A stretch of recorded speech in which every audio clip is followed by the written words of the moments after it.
এর তাৎপর্য অতীতের সংঘাতের বাইরেও বিস্তৃত। আমেরিকার আঞ্চলিক কৌশল নিয়ে ওয়াশিংটনের আলোচনার কেন্দ্রবিন্দুতে পরিণত হয়েছে এই বাগরাম এয়ারবেসটি।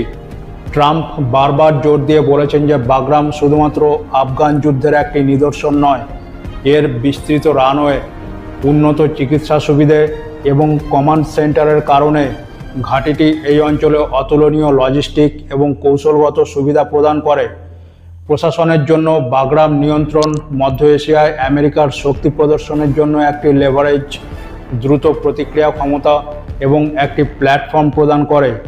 সন্ত্রাসবাদ দমনের বাইরেও বাগরাম চীনের ওপর নজরদারি, সেন্ট্রাল এশিয়ার ওপর প্রভাব বজায় রাখা এবং রিজিয়নাল পাওয়ার ডাইনামিক্স গঠনের একটি হাতিয়ার হিসেবে কাজ করছে, যা বর্তমান মার্কিন প্রশাসন পরিবর্তনশীল বৈশ্বিক ভারসাম্যে অপরিহার্য একটি সম্পদ হিসেবে দেখে।